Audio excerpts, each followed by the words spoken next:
sih yang menyebabkan kita gampang ketipu? Yaitu dua hal. Tidak ada yang lebih pahit dari berharapnya hati kepada kita. Allahumma aftah lana hikmataka ya Allah.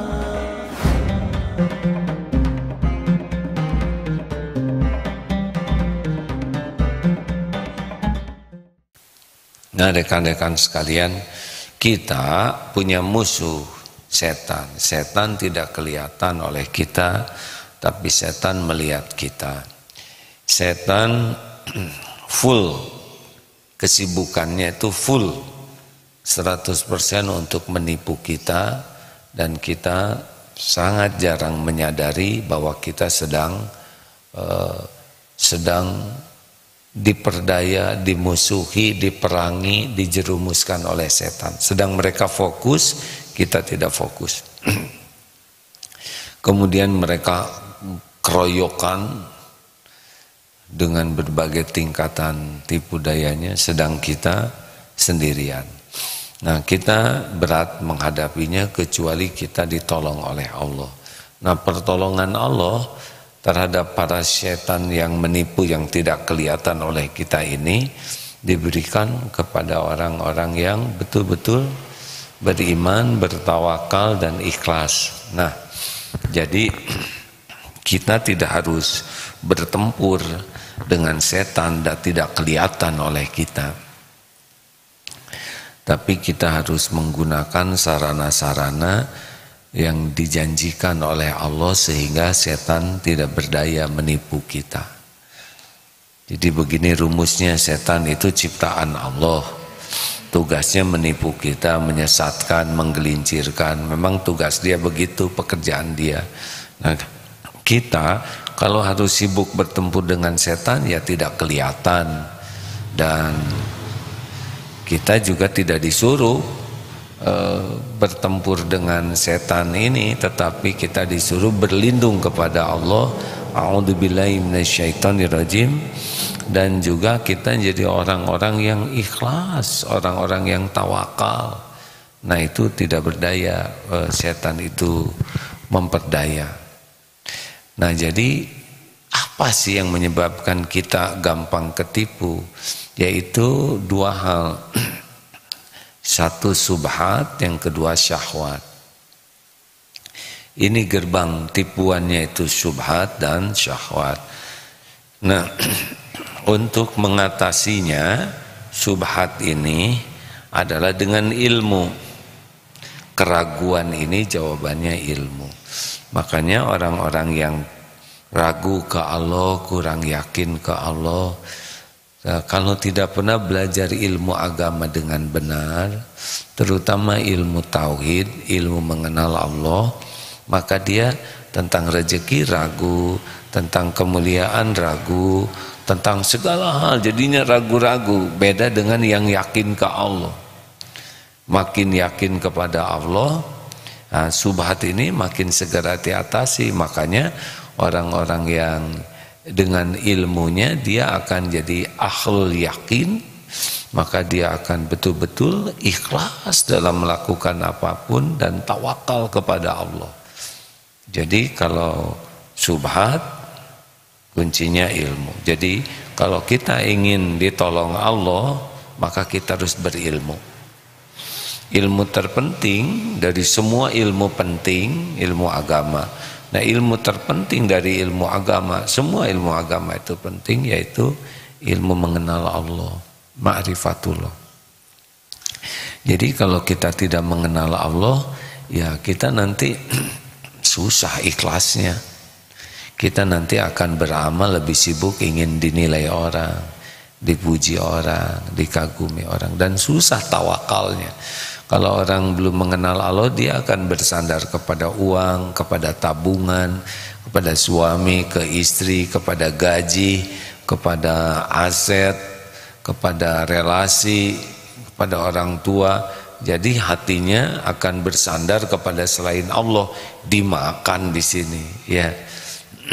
Jadi orang tuh banyak galau tuh pasti karena dia bersandar kepada selain Allah dan dia berbuat bukan karena Allah. Jadi makin kita berbuatnya ingin dipuji, ingin diakui, ingin dihargai orang, ingin diperlakukan spesial, ingin dibalas budi, sudah dimakanlah di sana tipu daya setan. Makanya kita sakit hati, kita kecewa berat, kita jengkel, kita marah, dan terus nanti kelakuan kitanya ngomong jadi dibisiki, sesukanya nanti ngomong tuh. Nah yang kedua adalah syahwat. Jadi subhat dan syahwat. Lalu bagaimana menghadapi syahwat ini? Obatnya adalah sabar. Sabar dengan tazkiyatun nafs. Sabar dengan terus melatih diri, ya, membersihkan hati dari berbagai penyakit hati. Nah jadi kalau orang tidak pernah belajar agama dengan sungguh-sungguh dan tidak pernah ada program untuk tazkiyatun nafs, membersihkan hati dari kecintaan dunia, dari ujub, dari riya, dari takabur, dari dengki, dari diperbudak cinta dunia, perbudakan syahwat, ya, senang mengumbar syahwat, kemudian amarah. Oh, kalau tidak ada latihan ini sudah tidak bisa. Jadi dua gerbang ini harus dimiliki, ilmu dan mujahadah. Ada dia belajar ilmu tapi dia tidak sungguh-sungguh. Dia belajar ilmu agama, pesantren, kuliah, bahkan gelarnya juga agama, tapi tidak ada tazkiyatun nafs, tidak ada berusaha membersihkan dirinya dari syahwat ini, dari kesombongan, dari ujub, dari riya, dari sifat munafik, dari kedengkian. Nggak bisa juga, tetap dimakan. Makanya mengatasi subhat dan syahwat ini, satu dengan ilmu, yang kedua dengan kesabaran dalam bermujahadah, membersihkan diri. Hadirin sekalian, apa nih prioritasnya sekarang? Maaf ya kalau kajian ini agak mengulang-ulang. Lihat saja tadi ayat yang tadi, surat apa tadi? Coba bacakan. Oh, surat An-Nahl, ya. An-Nahl surat ke-16 ayat 99. Innahu laisa lahu sultanun 'alal ladzina amanu wa 'ala rabbihim yatawakkalun. Maka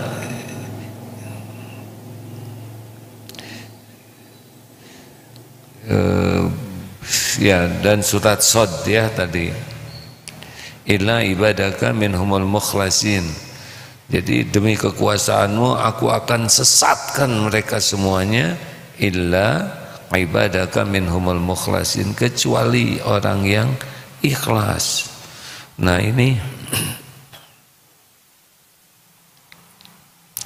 luar biasa pentingnya itu, ya. Jadi kita sekarang harus menutup pintu tipu daya itu dengan banyak belajar dan riadoh. Nah, riadoh apa sekarang yang penting sesudah kita mempelajari ilmu, kemudian kita melatih diri, kesabaran apa? Yaitu menjadi orang yang ikhlas dan orang yang tawakal. Gimana supaya latihan ikhlas ini berulang-ulang, hadirin? Jadi kita sekarang harus niat itu selalu kita periksa, apa niat saya ini, apa nih niat saya ini. Karena kalau orang nggak pernah nanya niat sama dengan nggak pernah nanya alamat, tidak pernah nulis alamat. Niat itu alamat, salah niat, salah alamat. Apa nih niat saya? Berpakaian, apa niat saya berpakaian? Kalau niatnya tidak ingat kepada Allah, gini ya, akan ada tingkatan-tingkatannya riya itu. Ada yang sepenuhnya bulat bahwa dia beramal demi dipuji orang. Tidak ada Allahnya sama sekali, tidak ada pahala, tidak ada ganjaran Allah. Pokoknya dalam otaknya tuh gimana saya dipuji orang, bagaimana saya diakui orang sebagai orang pintar, orang kaya, orang termasuk sebagai orang baik, sebagai orang sabar, sebagai orang tawadu. Otaknya tuh muter aja bagaimana sepenuhnya supaya dia tuh mulai dari bangun, ngaca, pokoknya supaya diakui orang, dipuji orang, dikagumi orang, dinilai orang. Termasuk bukan hanya penampilan, ingin kelihatan keren, ingin kelihatan cakep, ingin kelihatan gagah, ingin kelihatan seksi. Pokoknya udah pikirannya tuh dari bangun, sibuk aja bagaimana dinilai oleh orang lain. Tidak ada Allahnya. Yang gini mah dimakan sekali ya. Ini 100% lah. Tidak ingat Allah, yang adanya adalah penilaian makhluk. Supaya dipuji, dikagumi, diakui, dihargai, diperlakukan spesial. Termasuk ibadah juga ke sana. Nah, yang kedua, ada ingat pengen pahala tapi kalah oleh keinginan dipuji orang, kalah oleh keinginan diakui orang. Termasuk dalam hal ibadah ya. Dia ada keinginan sholat itu ada pahalanya, tapi lebih suka diakui orang. Dia ngaji juga, tapi dia lebih suka diakui orang sebagai orang yang suaranya merdu, hafalannya banyak, nah, begitulah ya. Tapi dia juga ingin pahala. Olahraga ada, dia ya, mudah-mudahan ada pahalanya nih, tapi kecil.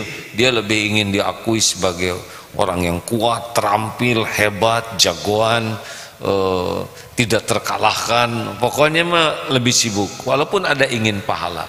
Nah, yang ketiga adalah yang sama nih, yang ingin pahala iya, tapi ingin dipuji orang juga iya.